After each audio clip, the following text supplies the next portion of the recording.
Então vamos que vamos, sejam bem-vindos ao RatosCast, podcast oficial dos Ratos de Cinema, terceira temporada. Eu sou Marcelo Cipreste, aqui comigo, cowboy do espaço, Marcelo Pereira. E aí galera, bem-vindo ao mundo onde tudo se cria e nada se copia. Muito bem. Com a gente aqui também, especialista em Pixar, Renato Marcel. Salve, salve, rataria, beleza? Hoje o assunto é um daqueles moldadores de caráter. Bom, se essa é a primeira vez que você está ouvindo o RatosCast, você pode encontrar os outros episódios no nosso site, que é o ratosdecinema.com. Você pode nos enviar uma mensagem pelo site, você pode enviar uma mensagem pelo Twitter, no @ratos_cast, e você pode enviar uma mensagem também pelo e-mail no ratoscast@gmail.com. Nosso cast também está disponível pelo iTunes e pelo Castbox. Aliás, nós somos um sucesso estrondoso do Castbox. Você sabia disso, Maguinho? Rapaz, eu fiquei sabendo, cara. É o que nós comentamos sempre, né? Para o infinito e além. Muitas pessoas estão escutando a gente no Castbox. A gente entrou há pouco tempo, então vale sempre lembrar, iTunes e Castbox, você pode encontrar a gente no seu celular, no seu tablet, qualquer hora, qualquer lugar. Cada vez mais existem menos desculpa para não escutar o RatosCast. Com certeza. Eu queria começar o cast dessa vez, antes de falar do nosso tema, eu queria ler algumas mensagens que eu recebi. Opa, sempre pelo @ratos_cast e pelo ratoscast@gmail.com. Essa é uma coisa que a gente nunca fez, eu acho que vale a pena a gente mencionar algumas pessoas que mandaram, né? Passaram um tempinho e mandaram uma mensagem pra gente. Beleza. Então, o Beto Leite falou que o X-Men não é tão ruim assim como a gente falou, e que ele também gostou do Vizinhos 2. Porra, esse aí tá comigo, Beto. Esse entende humor. É verdade. A Isabela Politi, que sempre manda uma mensagem pra gente, ela disse que a gente faz ela querer ver mais filmes.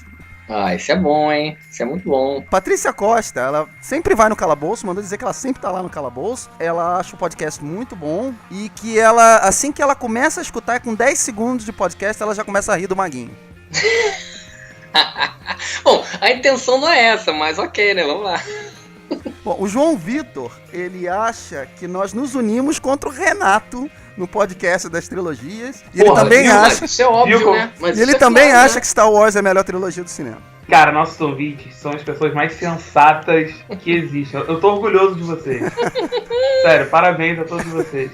Ai. Olha só, e o último aqui, o Rodrigo Santos, ele falou o seguinte, que o Marcelo Maguinho é muito engraçado e que ele tem uma voz gostosa.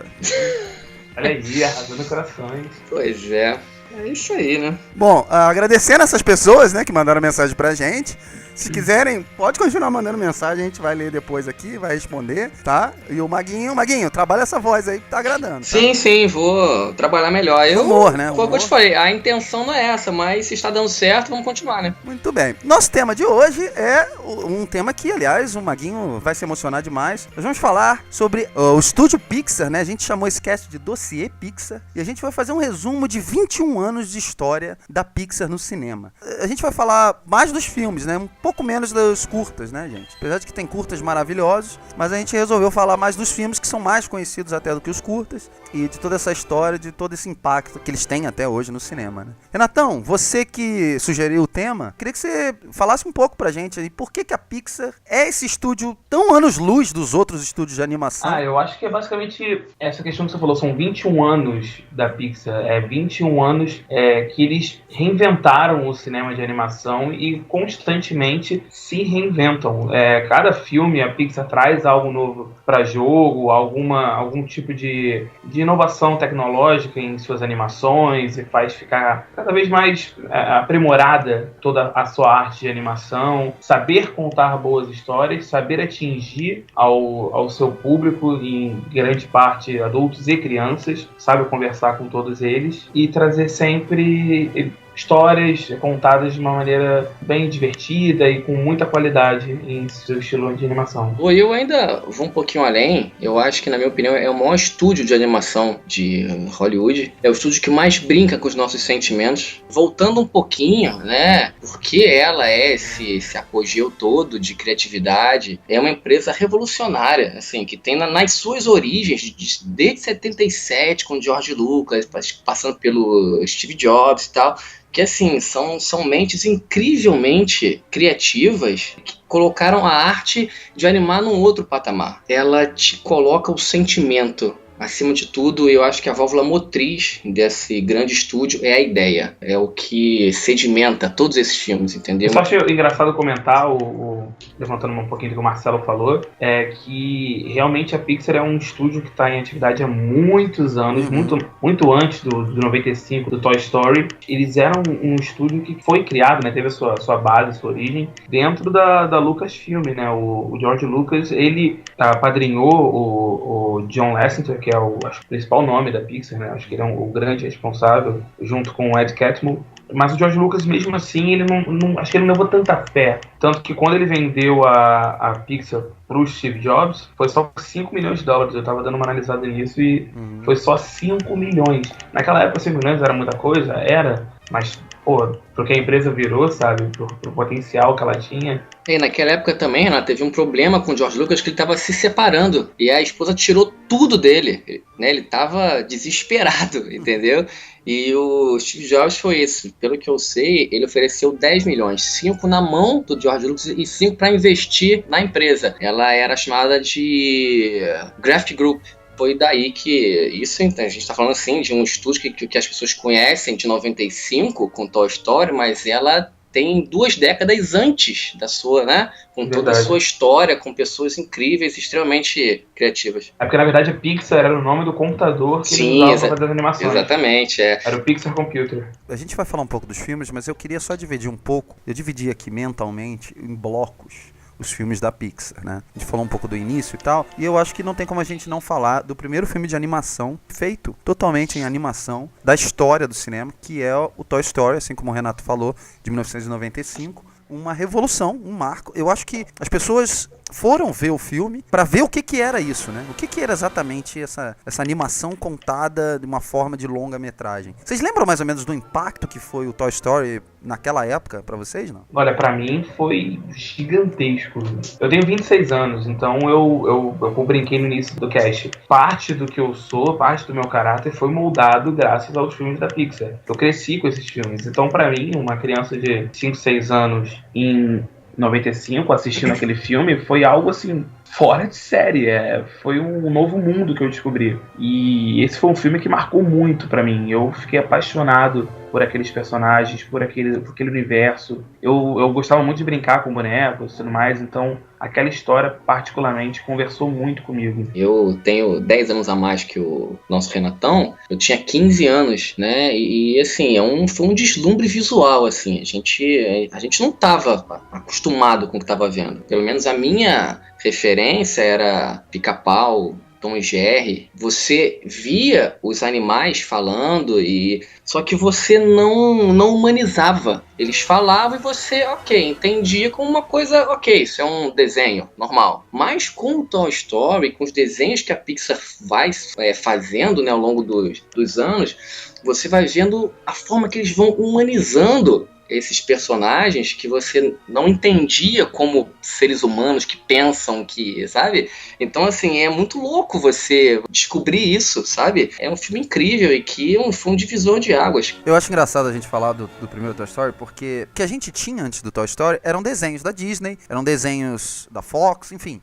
Mas da Disney, né, obviamente, esses filmes eram referência e tal. Então, eu lembro quando A Bela e a Fera foi indicado ao Oscar de melhor filme, que já foi tratado como se fosse uma revolução, né? Sim. E aquilo mostrava que a Disney não ia acabar, que a Disney cada vez mais ganhava força, que ela estava fazendo filmes dignos de melhor filme, né? E, na verdade, aquilo mascarou um pouco o que o cinema ia se tornar, e como a animação tradicional, né, de desenho, ela ia acabar sendo engolida pelo que a Pixar viria a fazer. Mas é engraçado o seguinte, algumas pessoas, eles vão ver um filme da Pixar, ou enfim, qualquer filme de animação, e diz que é um desenho. Tem um desenho novo no cinema. É verdade. Pra mim aquilo é uma animação. Sim, sim. É uma animação, cara. É outro tipo de tecnologia, é outro tipo de trabalho, entendeu? Eu acho que é diferente, são artistas diferentes. Quem faz é um animador, não é um desenhista. Exatamente. E os próprios desenhistas, eu conheço um desenhista, ele fica revoltado, dizendo, isso não é desenho, pô. Lembrando, assim, pro nosso ouvinte que não conhece a história, que um dos roteiristas do Toy Story é o Joss Whedon, grande diretor e roteirista do Avengers, do universo Marvel, né? E engraçado que ele tinha uma ideia, né, na cena que o Buzz e o Woody ficam presos lá no Sid, né, na casa do Sid, que a Barbie iria tentar resgatá-los tipo Sarah Connor, entendeu? E é isso muito engraçado, mas a Mattel vetou. E é isso, como você estava falando, Marcelo, assim, é o medo de ser trocado, de ser esquecido, que assim, né, você passa pro mundo real, todo brinquedo pensaria isso, porque nas datas como Natal, aniversário, o brinquedo, nossa, agora vai vir mais brinquedos e você trocado, você esquecido, sabe? Isso é muito louco, cara, eles brincarem com isso, sabe? Eu, como uma criança, naquela época, pirei com isso. Cara, eu fiquei, cara, eu tenho que pegar meus bonecos conversando, eu tenho que entrar no quarto eu pensava isso também. Isso é muito cara, louco, eu fiquei numa noia violenta quando era criança. Eu acho que você e muitas crianças, mas eu acho que o mais revolucionário é exatamente isso que o Maguinho falou. Em certo momento no filme, você até esquece que aquilo é uma animação, você é levado pela história, né? Tem uma história muito interessante. Você se envolve de verdade com todos eles ali. A história é muito interessante, né? Sim, a ideia dos brinquedos acordarem é muito interessante. E diferente também, Marcelo, que nas animações clássicas da Disney, né, as músicas acontecem assim, eles param e aí cantam, né? No Toy Story não, a música não tem nada a ver, então só aí a linguagem já é diferente. Isso aí foi um detalhe, foi uma diferença muito gritante na época, né? Eu, por exemplo, eu odiava quando a Disney parava a história pra ter um número exatamente, musical. É verdade. E aquilo vinha morrendo já ao longo do tempo, até porque os últimos filmes, né, o Tarzan, por exemplo, que é um dos filmes que eu gosto muito, ele não tem um número musical exatamente, os números musicais, né, as cenas de música que tem no filme, elas estão dentro da história do filme. Eu posso estar falando besteira aqui, mas eu acho que o último que teve números musicais dentro do filme foi Hércules. E eu ainda acho muito bem aplicado as músicas do Hércules. Eu gosto muito dessa animação. Eles tiveram que adaptar isso porque tava ficando muito chato, as crianças também não estavam gostando. E eu não sei se vocês sabem, o Toy Story, na verdade, eles tiveram um curta que foi vencedor do Oscar, chamado Teen Toy, e o sucesso foi tão grande, esse curta, que o John Lasseter, ele quis bater nessa tecla de alguma coisa, uma história com bonecos e manter esse universo dos bonecos e que tinha coisa ali que podia ser tirada. É a base pro Toy Story, né, o Teen Toy.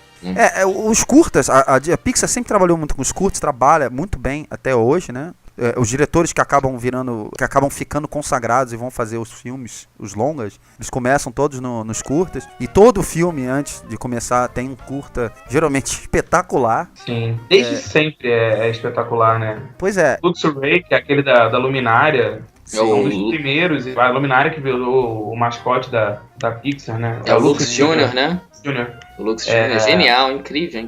Virou um mascote, é um curta antigo. Eu tenho, né, as fitas em VHS. E se eu não me engano, antes do Vida de Inseto, tinha um curta que eu gostava muito, que é do velhinho jogando xadrez com ele mesmo. Esse é maravilhoso, todo mundo lembra. Nossa, Jerry's Game. Incrível. Eu adorava ele quando eu era criança. Então, você lembra quando você acha que a Pixar realmente virou Pixar? Quando você começou a identificar que existia um estilo ali? Em que filme que você acha que você começou a reconhecer e se identificar com o estúdio? Olha, eu acho que... Eu não sei se eu diria entre Monstros S.A. e Procurando Nemo. Eu acho que mais Procurando Nemo.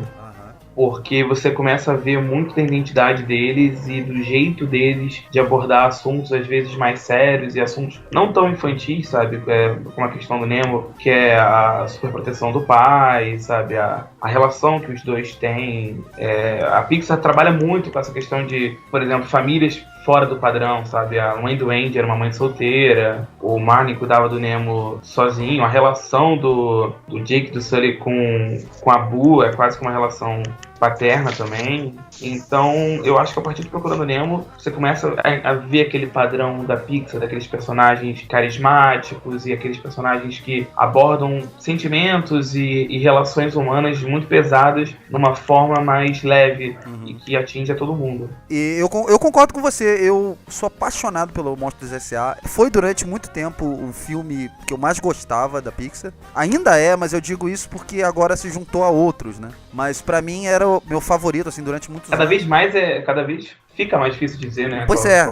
Felizmente. A cada lançamento deles, você acha que que o anterior foi o melhor, aí ele vai e supera. E falando sobre o Monstros S.A., eu também acho incrível, eu amo esse filme, né? E a gente tem que citar também que foi uma época, né, em 2001, quando as Torres Gêmeas caíram, o filme saiu em novembro, o mundo tava em pânico, os cinemas estavam super vazios, né, pelo Anthrax, né, o medo daquele vírus Anthrax, e o filme custou 115 15 milhões, arrecadou 501 milhões no mundo inteiro, né? É um filme que eu acho, a partir daí, desse filme, que eu falei, cara, esse estúdio tem algo de diferente. Tecnicamente falando, né, em termos de computação gráfica, eu acho que nada se compara a Monstros S.A. até aquela época. Se você parar o frame, se parar uma parte, você consegue contar os pelos do Sully. Eu tenho aqui em casa. Isso foi a cena mais impressionante, né? Quando ele, cara, quando ele cai e encontra aqui, é o Homem das incrível, Neves, entendeu? E uma premissa linda, com a personagenzinha a Boo, uma das mais lindas do cinema. Isso que você falou dos pelos, cara, é uma parada que é bizarra, porque a Pixar vai sempre melhorando. Sim, tipo, em sim. 2001 era absurdo isso. Se você for ver em 2012, no Valente, que eu de longe não acho um dos melhores filmes da Pixar, mas, cara, o cabelo da Mérida é impressionante. É incrível. É impressionante. As camadas daquele cabelo, assim, acho que choca até hoje. O filme tem quase 5 anos já. Então, assim, eu concordando, assim, foi em 2001 com o Monstros S.A. que deu aquele start, né? Aquele insight de, cara, esse estúdio é diferente. Só voltando um pouquinho antes, eu morava nos Estados Unidos quando saiu Toy Story 2, e eu lembro que eu fui ver no cinema com a minha família americana e tal, e o cinema surtou com o filme. As pessoas estavam surtando, adultos e crianças. Parecia que aquelas pessoas todas no cinema estavam dentro da sua casa e elas riam alto, jogavam pipoca pra cima e tal. E assim, foi uma grande festa. Tecnicamente falando, os filmes vão melhorando. O Toy Story, em comparação com o 2 tem muito mais personagens, é muito mais colorido. Os personagens evoluem no segundo filme, né? Eles conseguem dominar a parte gráfica e a parte visual. Eles não são só brinquedos, eles têm arcos de evolução de personagens sim, círculos fechados. Sentimentos humanos e tal. Isso que te faz se identificar. Eles evoluem como personagens. Então, eu diria que pra mim foi no Toy Story 2, porque dali em diante eu tive uma experiência tão boa com Toy Story 2 no cinema, que eu preciso ver esses filmes no cinema. É verdade. E ter experiências assim. Então eu lembro que todos os filmes, até o Wall-E, eu vi no cinema, e depois eu alternei uns ou outros, porque eu comecei a escolher mais. Eu só queria dizer uma coisa da Boo. A Boo, pra mim, ao lado da Edna, que é dos Incríveis, que é a estilista dos Incríveis. Sim. São as duas melhores personagens. E eu gosto também do Mike Wazowski e do outro também, que eles fazem uma dupla perfeita. O Sully, né? O Sully e o Mike Wazowski. Sim, são incríveis. Espetaculares. A Boo é incrível, cara. Graficamente falando, como eles conseguem fazer personagens, né, incríveis e lindos, né? É muito legal. Essas duas que eu falei, elas são coadjuvantes. Só que se você tirar elas do filme, o filme perde demais sem elas. Pra você ter um exemplo disso, Universidade Monstro, que foi lançado em 2013, 12 anos depois do primeiro Monstro, não tem a Boo, porque ele se passa antes, né? Sim. E, na minha opinião, só por isso já perde bastante. Eles não conseguiram nenhum personagem coadjuvante que fosse tão carismático e tão interessante quanto a Boo. É incrível, concordo com você também. Tem uma coisa legal que, assim, que os bastidores, né, da Pixar, ele tem o Katzenberg, que era funcionário da Disney. Só dando uma resumida rápida, ele tem uma treta com a equipe da Pixar, né? Onde a Disney demite ele. Aí ele chama só duas pessoas. Chama o Steven Spielberg e o David Geffen, né? Transformam na DreamWorks, que vai tentar cair na porrada com a Pixar. Em 98 lançam o Formiguinhas, o Shrek, né? Shrek, que tirou falar, o Oscar. Teve uma época que eles brigaram bem ali. Sim, não, eu vou te falar, eu acho Formiguinhas é melhor que o Vida de Inseto. Não, concordo também, Renato, concordo contigo. Mas eu acho que ele tinha até uma diferença no público que ele queria conversar. Eu não vi o Formiguinhas com uma animação tão infantil. Não, isso é uma das coisas até que eu queria citar, que é o seguinte: todos os filmes da Pixar são bons? Não. O Bugs Life, né, que é o Vidas de Inseto, que é o segundo filme que eles fizeram em 1998, não é um bom filme, não é um filme memorável. Longe disso. Bom dia. O Up, pra mim, não é um bom filme. Mas cara, ele tem os melhores 10 minutos que eu já vi, acho que na minha vida, no cinema. É verdade.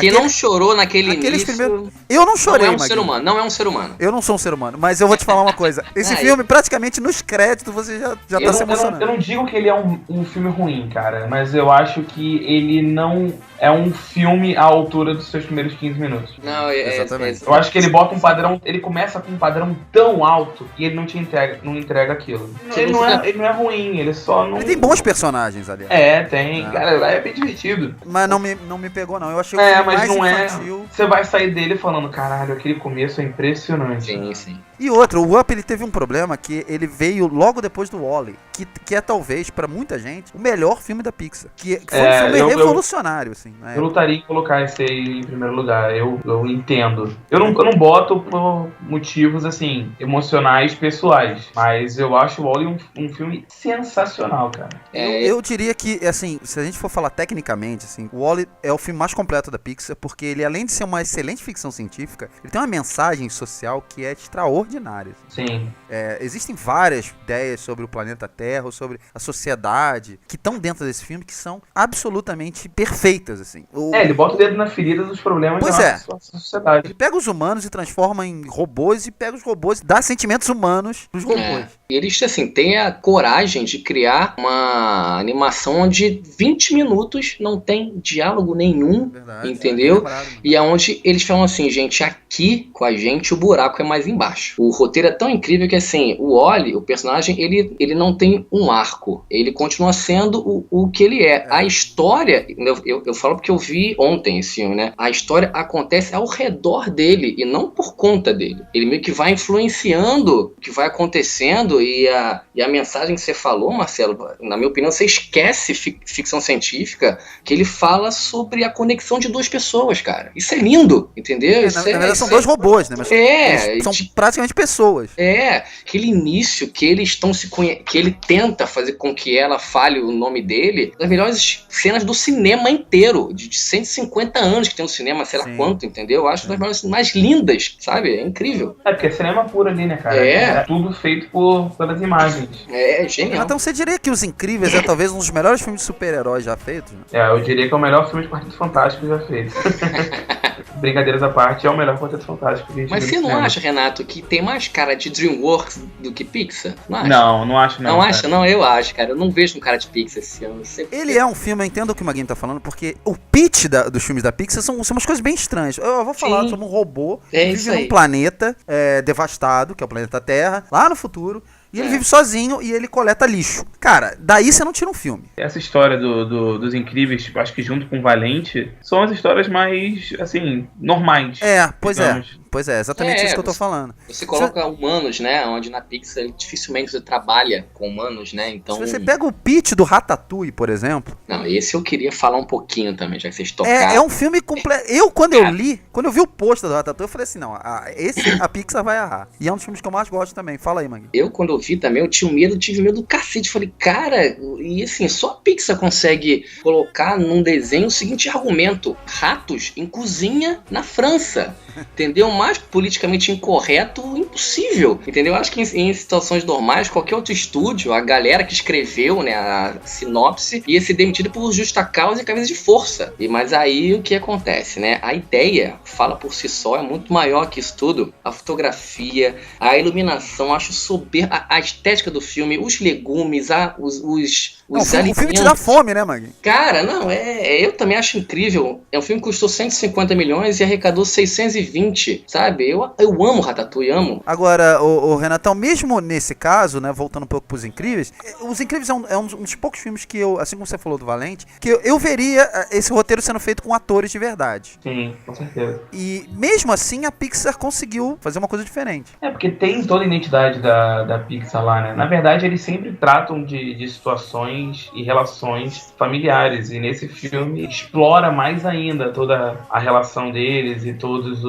as frustrações, né? Cada personagem lida com problemas muito reais. O filme tem muito essa questão de aceitação, preservar pela sociedade, sabe? Não mostrar quem você é de verdade, que é o assunto do super-herói, que na época não era um boom, né? Não era... o não tema mais hoje, popular. Né? Não, como é hoje. Verdade. Não, por isso que eu acho que todo mundo clama tanto pela volta dos Incríveis, né? Eu acho que por um bom tempo, e eu acho que até hoje é a sequência mais aguardada da Pixar. Eu concordo com você, Renato. Eu, assim, gosto do filme, acho que tem arcos incríveis, tirando a redundância do nome, mas eu acho que tem arcos incríveis. É um filme que eu gosto. Só não acho cara de Pixar, mas enfim. Maguinho, eu tava falando que eu acho o Up o filme mais infantil Sim. da Pixar. E aí em 2010 eles responderam com o que eu acho que é talvez o filme mais maduro deles até hoje. Eu tô falando do filme que mais te emocionou, né?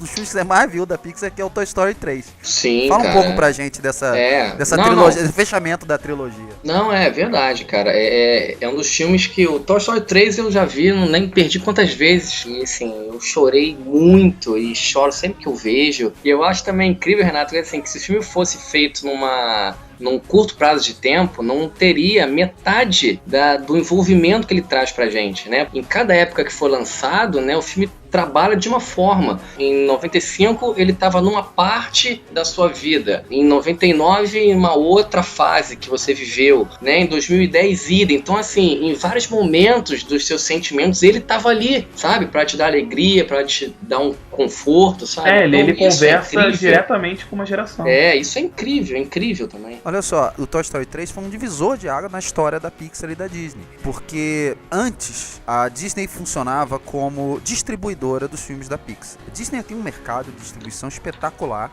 e ela trabalha com várias empresas, né? E ela trabalhava com a Pixar, ela distribuía o filme e ela ganhava muito da bilheteria pra ela. Em determinado momento, em 2004 mais ou menos, a Pixar, que a cada ano crescia muito, resolveu se separar da Disney e não queria fazer um acordo mais com a Disney por causa dessa questão toda da divisão das bilheterias. E aí ela começou a buscar outras empresas para distribuir os filmes e tal. Na época foi uma guerra, né, para ver quem ficaria com a Pixar, porque sabia que era sucesso garantido. A Disney, sendo esse gigante que ela é no cinema, ela foi lá e simplesmente comprou a Pixar por 7,4 bilhões de dólares. Isso foi em 2006, né? E não só satisfeito em comprar a Pixar, acabou comprando tudo que o George Lucas praticamente criou, acabou indo também parar na Disney, né? Não, e traz o John Lasseter virando presidente de animação, né? Ele foi demitido. Então foi uma revolução pro estúdio, né? É incrível. E a Disney conseguiu aos poucos afundar a DreamWorks, que agora vendeu, né, a sua parte de animação. Mas o que eu queria falar é o seguinte, onde é que o Toy Story entra nisso? Se a venda foi feita em 2006 e o Toy Story em 2010, o Toy Story 3 foi o último filme 100% Pixar. A partir do momento que a Disney entrou na história, a gente tem uma terceira fase, né? Que é uma fase que, na minha opinião, é um pouco decadente, o que é a partir de 2011, Carros 2, Valente e Universidade Monstro. A maioria a continuação, né? Carros 2 e Universidade Monstro. E não tiveram tanto sucesso. Tiveram sucesso, obviamente, de bilheteria, mas não tiveram tanto sucesso com o público e as críticas. Na verdade, o Carros 2, ele foi feito basicamente para atingir as crianças e para vender bonequinho. O Carros não faz isso muito bem, né, Renato? Porque o Carros, na verdade, eu acho que ele é o filme de menor crítica positiva, menor review positiva. Mas eu gosto muito dele, sabia? Eu não gosto de Carros 2. O Carros 2? Carros 2. Ah, tá. O Carros 2 é fraco, é verdade. Eu não gosto do Carros 1 também, eu não acho legal. Não atingiu todo mundo, não interessou. Valente, mesma coisa, eu não acho uma animação marcante. Ela é bonita, tá? Não digo isso, mas a história em si, eu acho que deles todos que a gente estava falando, ele é o que eu acho que tem menos cara de ser da Pixar. Tem cara de ser da Disney mesmo. Não, Valente tem muito cara Disney, verdade. Tanto que o grande boom depois foi que a Mérida virou uma princesa Disney, né? Sim. Ela é a primeira princesa Disney dessa geração Disney Pixar. E Universidade Monstro, que era uma sequência super aguardada por todo mundo, né? O Monstros S.A. de 2001, então foram 12 anos depois. E ele deixou bem a desejar, ele não atendeu as expectativas, a crítica ficou bem dividida e o público também. Renata, você acha que, a princípio, né, essa junção com a Disney foi prejudicial, então, pra essa parte criativa da Pixar? Eu diria, porque ficou muito claro a influência da Disney. Porque a qualidade de animação, a Pixar sempre vai ter, porque o estúdio faz a animação, eles são responsáveis pela animação. Só que a Disney vai influenciar na parte da história. E isso foi o que decaiu muito. Todos esses filmes que a gente falou aqui agora, em questão de animação, são excelentes. Mas, em compensação, a história, por sofrer muito dedo da Disney, pra mim, Renato, perdeu muito. Foi a pior época da Pixar. Você nota nitidamente a influência da Disney nos scripts. Que assim, a Pixar funciona quando ela trabalha sozinha, né? Quando ela se fecha ali e saem histórias incríveis, né? Quando a Disney, que a gente sabe que ela começa a colocar seu dedinho ali, mandar gente para reescrever roteiros e tal, e aí saiu realmente isso, mais caça-níqueis para vender nos parques. Então acho que essa trincazinha aí, 2011, 12, 13...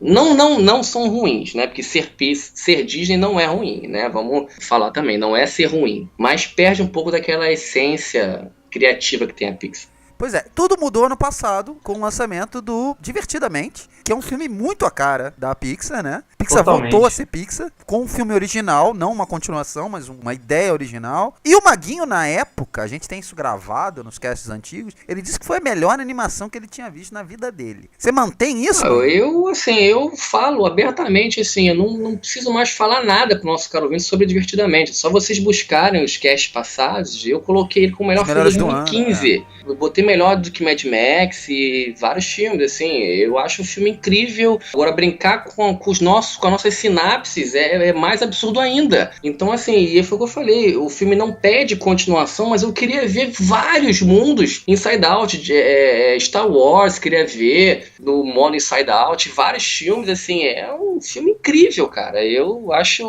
o melhor filme de todos que a Pixar já fez, entendeu? Disparado, não tenho o que falar. É mais um daqueles filmes que a Pixar faz que você sai noiado. Porque eu lembro que eu saí do cinema e eu fiquei assim, cara, o que tá passando na cabeça daquela pessoa ali? Aí naquela pessoa ali. Aí vinha uma criança correndo, surtada, tinha acabado de sair do cinema. E eu fiquei, caraca, e nessa criança, o que será que tá passando? Você se pergunta muito o que move você, o que leva você. Esse tipo de coisa só Pixar consegue causar na gente. Não, você consegue definir melhor as pessoas, isso é incrível. O estudo que ele faz, eu acho que é um objeto de estudo de qualquer psicólogo infantil, sabe? Tinha que passar esse filme, entendeu?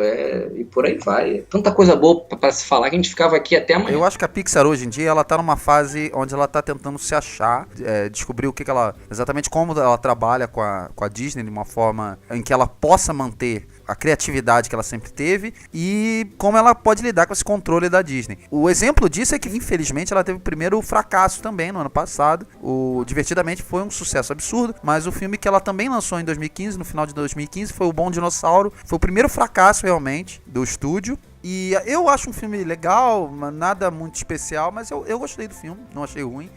Eu particularmente gosto do filme, eu acho que a premissa é muito legal, entendeu? Um cometa que passa direto e não destrói, né? É uma forma que a gente nunca imaginava.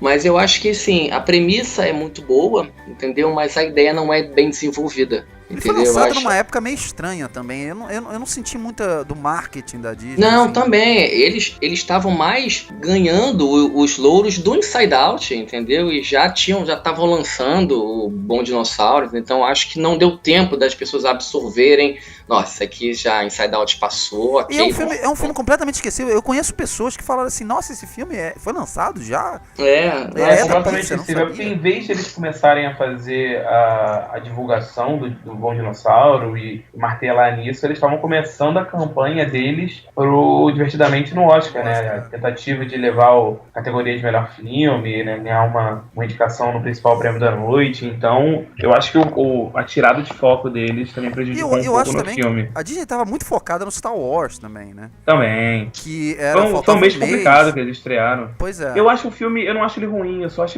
ele meio esquecível. Acho que daqui a alguns anos ele vai ser o que foi o Vida de Inseto. A Vida de Inseto. Mas o Bom Dinossauro ele passou por um limbo ali na Pixar. O roteiro ficou passando de mão em mão, ele demorou um tempo para ser produzido. Depois ele ficou pronto e ia ser lançado, eles anunciaram o logo e tudo mais. E demorou muito tempo pro filme sair. Eu acho que eles estavam com umas dificuldades com esse filme desde o início. Ô Maguinho, nessa quinta-feira estreia Procurando Dory, que é o único filme deles desse ano, né? Quais são as expectativas pro filme? Eu espero também, como o Renato falou, eu confio na Pixar, né? Eu vou ver também e espero que seja uma grande história, entendeu? Que a gente consiga rever personagens, sei que vão voltar vários, né? O Nemo, o Marlin, a turma do Aquário, a tartaruga.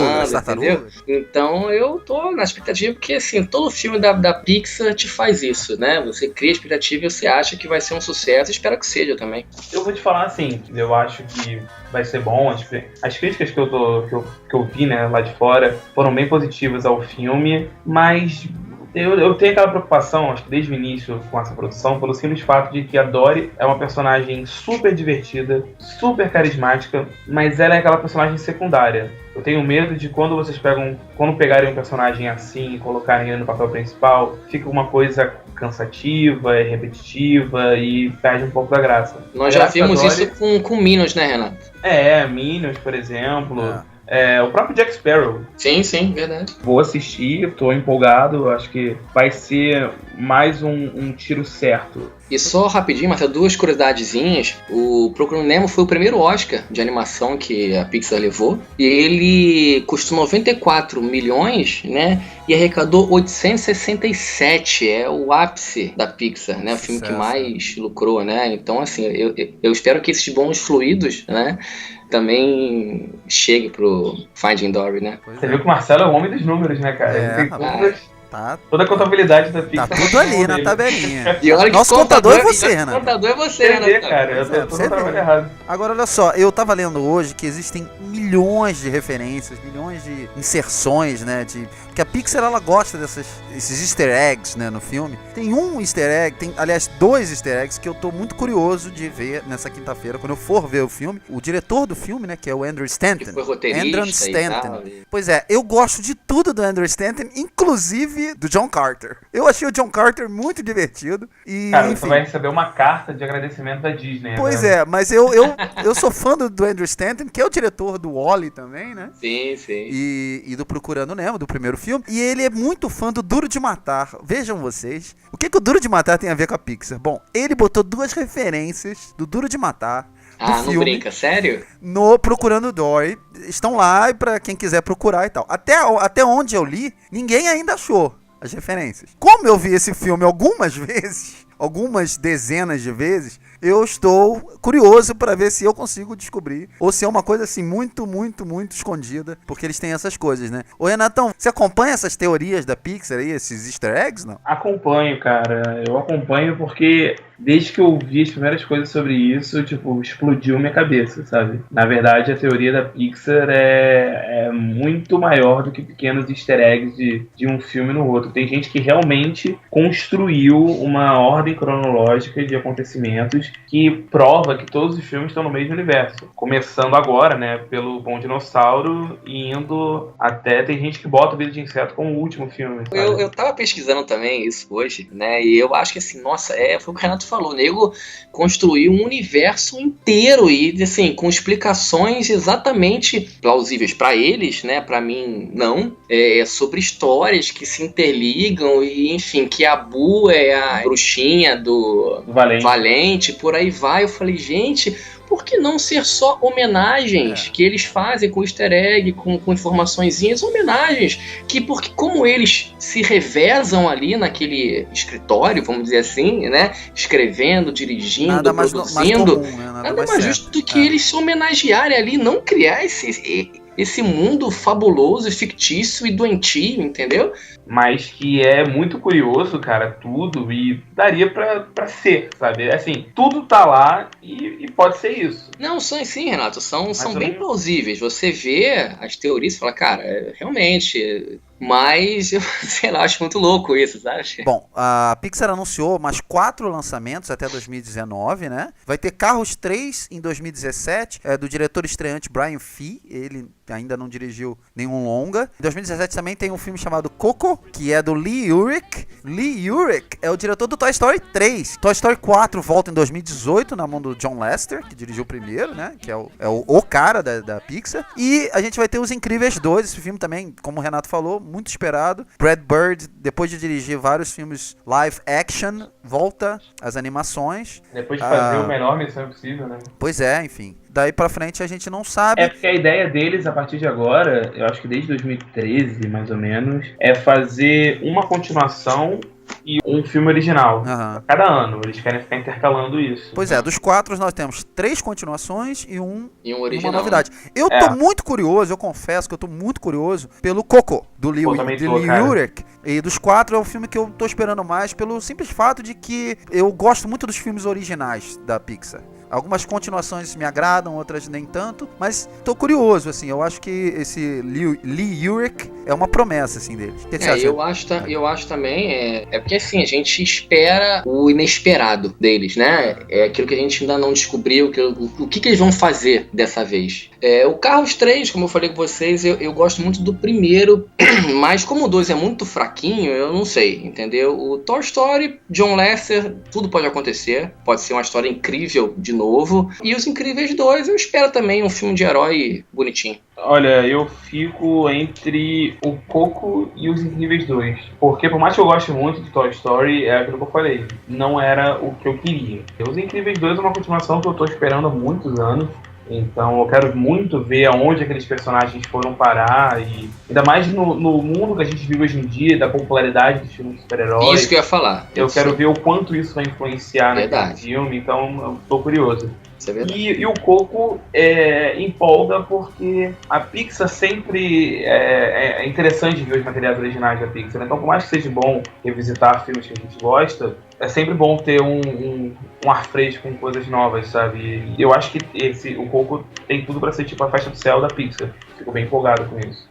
Muito bem. Bom, queria agradecer a presença de vocês nesse tema. Acho que o Maguinho não chorou, né? Se emocionou, mas não chorou. Não, então... falei com o coração, é o mais importante. O Maguinho é nosso humorista involuntário. Queria começar com você, Maguinho, se você tiver alguma dica para os nossos ouvintes. Não, tem sim. Eu vi um filme semana passada que foi indicado por você, Marcelinho. Alguém viu alguma coisa que eu indiquei? Sim, confio sempre nos seus comentários. E aí fui ver 999.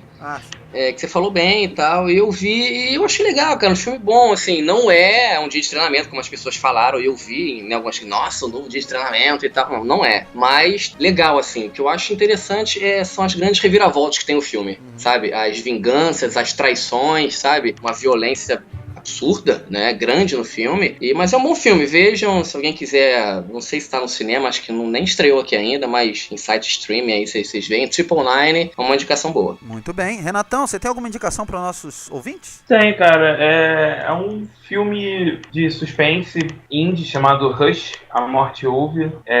Tá na Netflix, não tá? O lançamento dele foi pela Netflix. É um filme do Mike Flanagan, que é um diretor novo, né? Então, é aquela história clássica de um assassino que invade a casa para pegar a mocinha. Só que a mocinha da vez é uma escritora surda. Então, o filme pega essa questão clichê dos filmes de suspense, desse tipo, né? Desse terror psicológico, e bota na perspectiva de uma pessoa surda e que muda completamente o jeito que a história é contada, o jeito que as coisas acontecem. Ele te deixa um pouco ansioso pelas situações, você fica meio nervoso, bate no clichê desse gênero de filme, mas é legal você ver por essa perspectiva, você assistir o filme no caso de uma pessoa surda. Eu acho que vale a pena o filme, é bem legalzinho. Muito bem, obrigado, Renatão. Eu fiquei curioso. Olha só, eu tenho visto filmes muito ruins ultimamente, filmes novos, né, filmes que eu não tinha visto ainda, e eu resolvi rever um filme que eu fui ver só na época, em 1991, que é o JFK, do Oliver Stone, um filme de 3 horas e meia. Eu não lembrava que o filme era tão longo. Eu lembro que eu gostava desse filme, mas eu não lembrava que era tão longo. E, rapaz, que filme maravilhoso. Embora vocês já tenham visto esse filme, eu recomendo que vocês revejam esse filme com outros olhos, porque além de um roteiro impecável, diálogos maravilhosos, o filme é o que o cinema tem de melhor. Em questão de edição, o filme ganhou o Oscar pela edição. A fotografia é absurda desse filme. A direção é maravilhosa. O elenco desse filme, não tem nem como começar descrevendo o elenco desse filme. O elenco é absurdo. Tem atores em papéis pequenos, atores maravilhosos. Eu vi em 2 partes, né? Porque 3 horas e meia, hoje em dia é muito difícil, né? Da gente ter 3 horas e meia pra sentar e ver um filme. Mas eu recomendo demais que vocês revejam esse filme. E ele já tá disponível na Netflix. E assim como esse filme, JFK, tem um documentário também que se chama Beyond JFK, The Question of Conspiracy. Ele também tá disponível na Netflix, eu vi os dois. E esse documentário, ele é um pouquinho mais curtinho, ele tem 1h30 só. Mas ele aborda alguns fatos do filme, alguns fatos que eu achava absurdo no filme. Esse documentário prova que são verdadeiros, e ele mostra algumas teorias, assim, entrevista os atores, entrevista pessoas envolvidas na vida real, né, na história mesmo do Kennedy. Também vale muito a pena. Eu só digo o seguinte: se vocês quiserem ver o documentário, vejam o filme antes, porque ele aborda algumas questões que talvez vocês não lembrem tanto. Vale a pena ver os dois. Com certeza, uma bela dica. Eu acho que vale a dica porque o primeiro eu vi no cinema apenas e nunca mais vi. Olha, você vai ver outro filme dessa vez. Imagina. Bom, Renatão, queria agradecer muito sua presença. Você está de volta. Saí da geladeira. Pois é. Você quer deixar o seu contato aqui pra galera? Como é que a gente te acha na internet? Bom, quem quiser falar comigo pode entrar em contato pelo meio do Ratos ou pelas minhas redes sociais, Facebook e Instagram, /RenaMaciel com 2 L's. E a galera convida todos a curtirem a página da minha produtora, que é a Roleplay Produções, no Facebook. Lá você consegue saber detalhes de todos os nossos eventos. A gente está terminando agora, essa semana, a temporada Game of Thrones lá no Calabouço. Muito sucesso, muito divertido. Lotamos o Calabouço para assistir a Batalha dos Bastardos. Foi uma experiência absurda. E quem gosta de eSports, League of Legends, a gente está fazendo um evento grande agora, dia 9 de julho. Então dá uma olhadinha lá para saber maiores informações. E é isso. Obrigado mais uma vez pelo convite, sempre um prazer. Maguinho? Seus contatos? Também agradecer o convite. É muito bom falar de coisas que acalentam o coração, né? E a Pixar faz isso muito bem. Caso queiram bater um papo comigo, só entrar na minha rede social no Facebook, Marcelo Perelo, nas redes sociais do Bar Calabouço. Agradecer ao Renatão por essa temporada incrível, né, do Game of Thrones. É muito legal mesmo, a experiência sempre, cada domingo uma experiência nova. E é isso, gente, vão ao cinema sempre. Um abraço a todos e sempre bons filmes. Muito bem, muito obrigado, Maguinho, muito obrigado, Renatão. Sempre um prazer fazer o cast com vocês. Eu sou Marcelo Cipreste, você pode acompanhar a análise de todos os filmes que eu vejo no meu letterboxd.com/mcipreste. O Ratoscast mais uma vez agradece a sua companhia, um abraço e câmbio final. Oh, que bonito.